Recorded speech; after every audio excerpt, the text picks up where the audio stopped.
Good evening. I'm John Batchelor. This is the John Batchelor Show. Gordon Chang, the Daily Beast, my colleague and co-host, is in the nation's capital, Washington, D.C., at my affiliate WMAL. We're going to go to Korea momentarily, the Korean Peninsula, concerns about South Korea and North Korea. But a news story has just moved on the wire from Asia and world news. This is Reuters.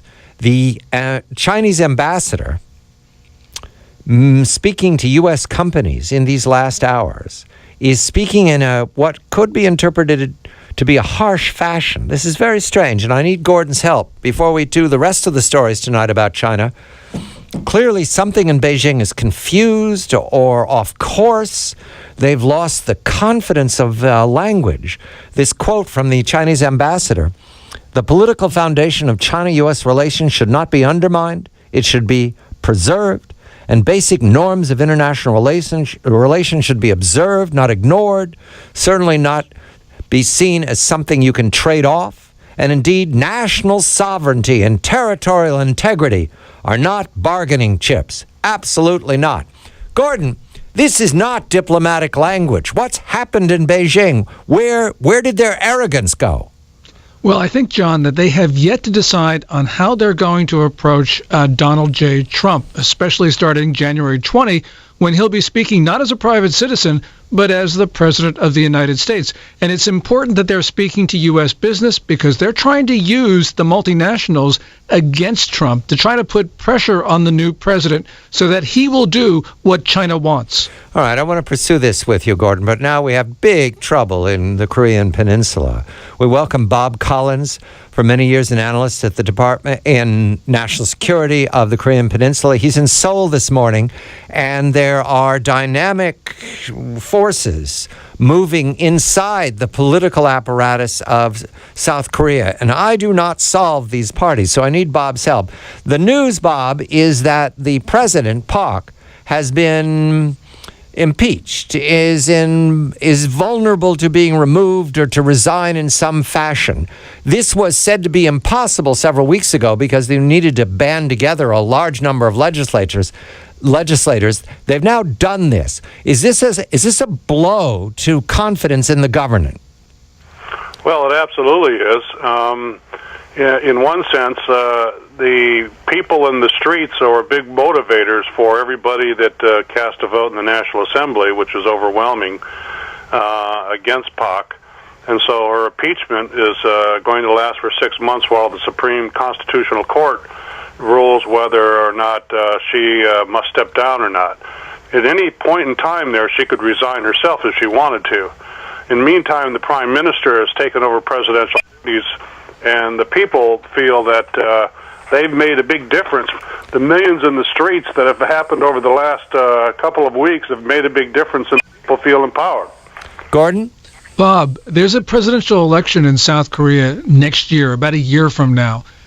If President Park stays in office, basically wounded, does this make it very difficult, at least I would think so, that make it very difficult for her conservative forces to win the next presidential election? But of course, everything in South Korea is so volatile, I could have gotten this completely backwards. But how do you see it? Well, I think that the conservative parties are going to be totally shattered. And they'll probably splinter like the progressive parties are splintered now. And so it's anybody's guess as to who can bring together enough forces to win an election.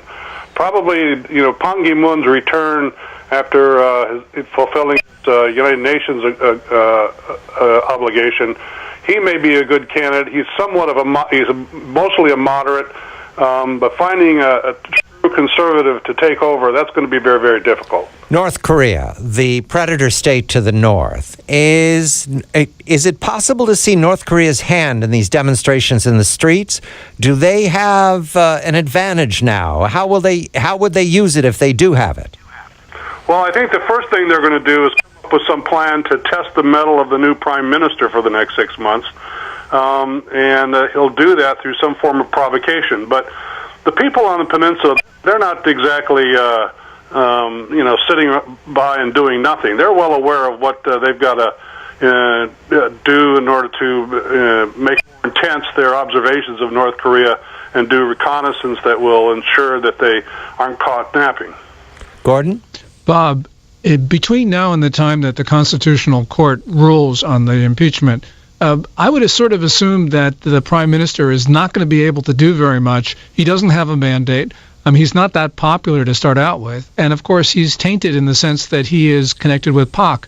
Do you see anything that this government will do that is taking the initiative, or is this only going to be just reactive? No, I don't see how it's possible that they get anything done on a domestic agenda. Frankly, the Prime Minister's most important role is two things. One, just holding things together until a decision is made by the Constitutional Court, and two, making sure that national security is at the forefront. One thing's for sure, you can't talk about rock politics without the North Korean element, and that's a big deal. He's gone to the Ministry of Defense and said we've got to up our game in terms of defending the country and being ready for North Korean provocations. I want to go to the allegations against the president. It's that her close friend took money, bribes, influence peddling, money changed hands. Has the investigation answered all the possibilities that this was an operation by a foreign power, that they were looking to bring down the government by tempting someone close to the president, knowing that it would damage her? I don't think they're anywhere near done with their investigation. What you say is certainly possible, but this investigation is only going to get more deeper and more intense now that PAC has been removed, because there's not going to be any obstacles for the prosecutor's office to worry about politics. Gordon, because I don't have any basis in this. It's just that I'm just looking at who benefits from this turmoil, and North Korea directly benefits, and so does China.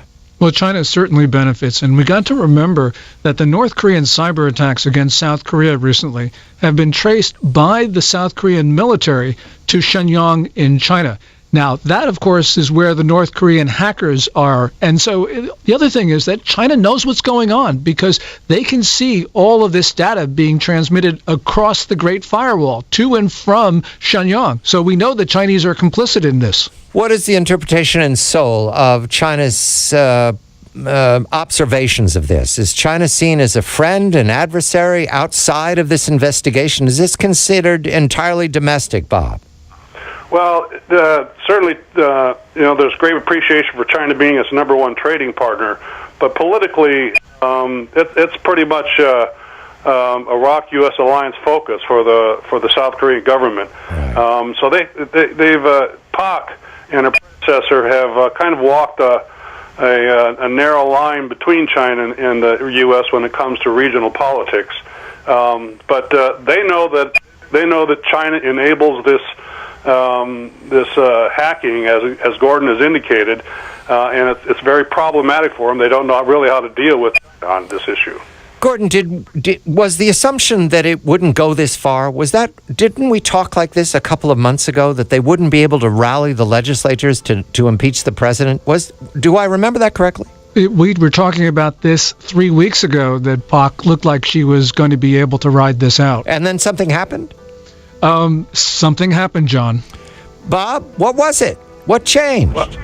Well, it's the corruption issue that Chang Soon-shil, the close friend that's being at the center of all this, the corruption issue just broadened and got bigger, and that pushed the people into the street. The biggest difference between a few weeks ago and in the past 10 days was the number of people that are in the Seoul streets. They were in the millions.